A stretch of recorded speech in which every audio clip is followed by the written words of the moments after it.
By the time the guns fell silent in 1864, entire provinces of China lay in ruins. Cities once crowded with merchants and scholars stood abandoned. Farmland that had fed millions was stripped bare. Conservative estimates suggest that 20 million people died in the conflict. Some scholars argue the number was even higher. It was not a foreign invasion, nor a border war. It was a civil war that tore through the heart of the Qing Empire, driven by religious fervor, social collapse, and political paralysis. The Taiping Rebellion reshaped 19th-century China and altered the balance of power between the imperial state and its people. The origins of the conflict lay in the mounting pressures facing the Qing Dynasty in the early 19th century.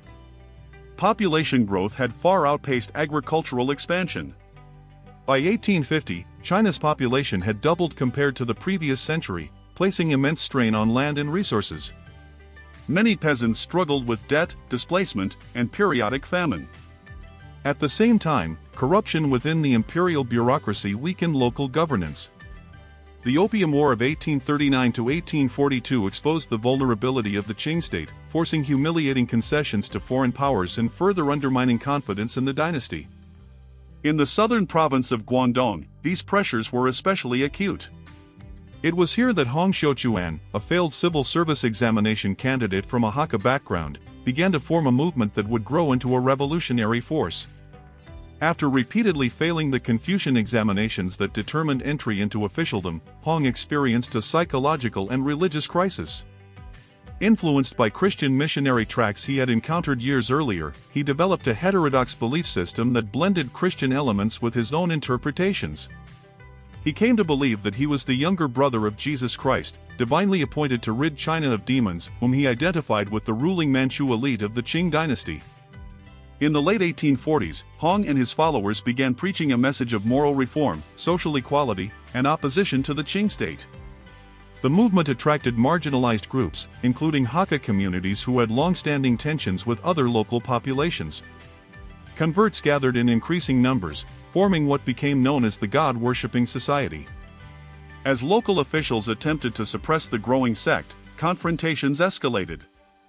In January 1851, in the village of Jingtian in Guangxi province, Hong and his followers declared open rebellion. This marked the beginning of what became known as the Taiping Rebellion. Hong proclaimed the establishment of the Taiping Tianhua, the Heavenly Kingdom of Great Peace, with himself as the Heavenly King. The movement rapidly transformed from a religious sect into a disciplined insurgent army. The Taiping forces moved northward with surprising speed. By 1853, they had captured the major city of Nanjing after a prolonged siege. The city was renamed Tianjing, or Heavenly Capital, and became the center of the Taiping regime. From there, the rebellion spread across large portions of central and southern China, particularly along the fertile Yangtze River Valley. The Taiping leadership attempted to construct an alternative political and social order. Land was to be distributed according to household size under the land system of the Heavenly Dynasty. Men and women were segregated in military-style units, and in theory, gender equality was promoted in certain areas, including participation in the movement's military structure. Foot binding was prohibited. Opium use, gambling, and certain traditional Confucian practices were banned. The movement sought to replace Confucian orthodoxy with its own religious doctrine. However, the Taiping state faced serious structural weaknesses. Administrative systems were inconsistent, and ideological rigidity alienated potential supporters. Internal power struggles emerged among top leaders. In 1856, tensions culminated in the Tianjing incident, a violent purge within the Taiping leadership that eliminated several key figures. The internal conflict severely weakened cohesion and undermined strategic coordination at a critical moment. Meanwhile, the Qing dynasty struggled to respond effectively. The traditional banner armies proved incapable of suppressing the rebellion. As central authority faltered, provincial officials began organizing regional militias. Among the most significant was the Xiang army, raised by the Confucian scholar official Zhang Guofan in Hunan province. These new forces were funded and commanded at the provincial level rather than directly by the central government, marking a shift in the distribution of military power within the empire. The Qing court, led by the Xianfeng Emperor until his death in 1861 and subsequently influenced by Empress Dowager Cixi, gradually placed greater reliance on these regional armies. Zhang Guofan, along with other commanders such as Li Hongjiang, developed disciplined forces that combined traditional military organization with more modern weaponry and tactics. Foreign powers also played a limited but significant role. Western governments, including Britain and France, initially observed the rebellion with uncertainty. Although the Taiping ideology incorporated elements of Christianity, foreign missionaries and diplomats concluded that Hong's doctrines diverged substantially from Orthodox Christian theology. As Qing authorities negotiated treaties and maintained trade agreements following the Second Opium War, Western powers ultimately provided cautious support to the Qing side. Foreign officers assisted in training and leading the ever-victorious army, a small but effective force that operated in the lower Yangtze region. From 1860 onward, the Qing counteroffensive gained momentum. Provincial armies gradually recaptured territory. The Taiping state struggled with supply shortages, administrative breakdown, and declining morale. Agricultural production in contested regions had collapsed, contributing to widespread famine. Civilian displacement reached unprecedented levels, as millions fled advancing armies or sought refuge in safer provinces. The human toll mounted not only from combat but from disease and starvation that accompanied prolonged warfare. Precise casualty figures remain debated among historians, but most estimates range between 20 and 30 million deaths, making the Taiping Rebellion one of the deadliest conflicts in human history.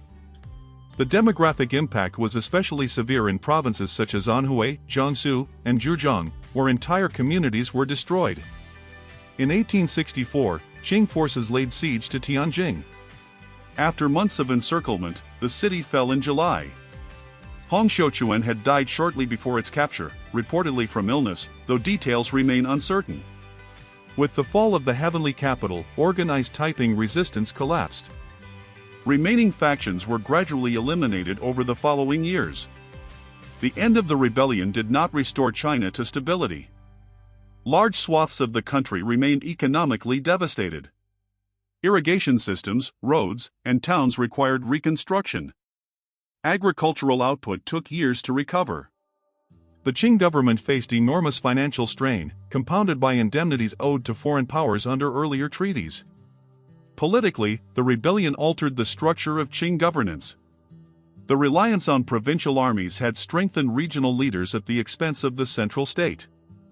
Figures like Zhang Guofan and Li Hongjiang emerged as powerful actors, laying the groundwork for later regionalism that would shape late Qing and early republican politics. The central government's dependence on these figures revealed both adaptability and vulnerability within the imperial system.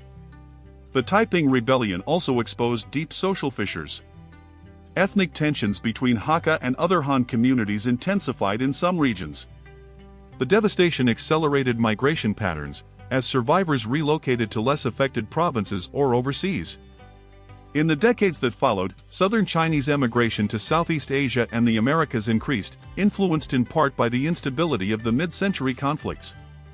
Intellectually, the rebellion prompted reflection among Chinese officials about the causes of internal weakness.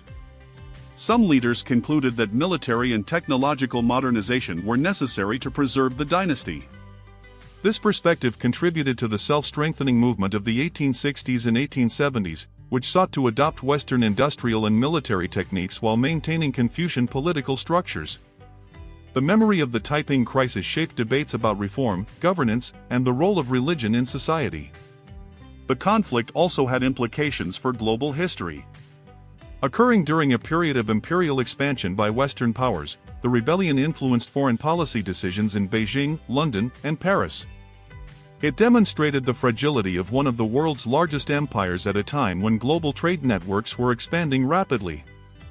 For foreign observers, the scale of destruction underscored both the internal challenges facing China and the risks associated with instability in a major commercial partner. Despite its immense scale, the Taiping Rebellion long remained less prominent in Western historical narratives compared to other 19th-century conflicts. In China, however, its memory has been complex and contested. Different political movements have interpreted the rebellion in varying ways. Some 20th-century revolutionaries viewed the Taiping as early challengers to imperial authority. Others emphasized the movement's religious heterodoxy and social disruption. Modern scholarship approaches the rebellion as a multifaceted civil war rooted in structural pressures, charismatic leadership, regional fragmentation, and global interaction. The landscape of central China still bears traces of the conflict. Rebuilt cities stand atop older foundations. Archival records and local gazetteers document the years of upheaval. Demographic studies reveal sharp population declines during the 1850s and 1860s, followed by gradual recovery. The conflict's mortality, while difficult to measure precisely, placed it among the deadliest wars of the 19th century, comparable in scale to some of the most destructive global conflicts of later eras. The Taiping Rebellion did not end the Qing Dynasty immediately, but it marked a turning point. The dynasty survived for nearly half a century afterward, yet it never fully regained its earlier authority or confidence. Internal rebellions, foreign pressures, and reform movements continued to test the imperial system. By the time of the 1911 revolution, the memory of mid-century civil war remained part of a broader narrative of decline and transformation. In 1864, as Qing troops secured the ruins of Tianjin, the immediate threat had passed. But the cost was irreversible. Millions had died, economies were shattered, and political power had shifted in lasting ways. The Taiping Rebellion demonstrated how religious conviction, social inequality, and administrative weakness could converge into catastrophic conflict. It reshaped China's 19th century and left a legacy that influenced reformers, revolutionaries, and historians alike. Its scale demands recognition not only as a national tragedy but as one of the defining civil wars in global history.